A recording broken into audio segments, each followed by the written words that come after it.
నేటి అలంకారం శ్రీ లలిత త్రిపుర సుందరి దేవి అలంకార విశేషాలు. ఇంద్రకీలాద్రి శిఖరాలపై వెలిసియున్న కనకదుర్గమ్మ ఆరాధనలో శ్రీ లలిత త్రిపుర సుందరి దేవి అవతారపు అలంకారం అపూర్వమైన ఆధ్యాత్మిక ఘట్టం. నవరాత్రులలో 6వ రోజు తల్లి శ్రీ లలిత త్రిపుర సుందరి దేవి అలంకారంలో దర్శనమిస్తున్నారు. ఈ అవతారం శక్తి, సౌందర్యం, కరుణ, జ్ఞానం అనే 4 శక్తుల సమన్వయం. త్రిపుర సుందరి అవతారం ప్రాధాన్యం. త్రిపుర సుందరి దేవి శ్రీ విద్యా ఉపాసనలో అత్యంత గోప్యమైన రూపంగా భావిస్తారు. ఆమెను శ్రీ చక్రనాయకనిగా, కామేశ్వరిగా, శ్రీ లలిత మహా త్రిపుర సుందరిగా వేదాలు, ఆగమాలు, తంత్రాలు కీర్తించాయి. తల్లి త్రిపుర సుందరి సకల లోకాలను కాపాడుతూ నిలుస్తుందని పురాణాలు చెబుతాయి. దేవి అవతారంలో పట్టు వస్త్రాలు, రత్నాభరణాలు ధరించి శోభాయమానంగా భక్తులకు దర్శనమిస్తారు.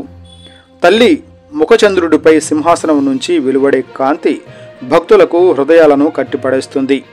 త్రిపుర సుందరి అవతారం సౌందర్య లహరిలో వర్ణించిన మహిమలను సజీవ రూపంలో ప్రతిబింబిస్తుంది. పుష్పాలతో చేసిన అలంకారంలో ముఖ్యంగా పసుపు, కుంకుమ, గులాబీ, మల్లెపువ్వులు దేవి చుట్టూ శక్తి వలయంలా అలంకరిస్తారు. ఈ రోజున తల్లి త్రిపుర సుందరి దర్శనం కలిగిన వారికి సౌభాగ్యం, ఐశ్వర్యం, విద్యా జ్ఞానం ప్రసాదమవుతుందని విశ్వాసం.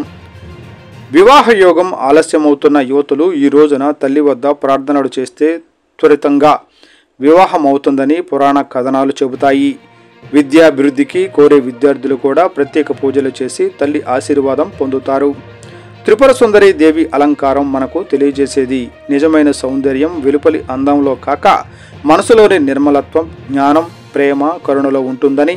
తల్లి త్రిపుర సుందరి సాక్షాత్కారంతో భక్తుల మనసులు పవిత్రమై ధర్మ మార్గంలో నడిపిస్తుంది. నవరాత్రులు 6వ రోజు శ్రీ లలిత త్రిపుర సుందరి దేవి అలంకారం అనేది కేవలం ఒక దృశ్యం విందు కాదు. అది ఆధ్యాత్మికత, సౌందర్య, జ్ఞానం, కరుణల సమన్వయమై ఉన్న తల్లి దేవి మహిమ. కనకదుర్గ ఆలయంలో ఈ అలంకారం చూసిన భక్తులు జీవితాంతం మరువలేని అనుభూతి పొందుతారు.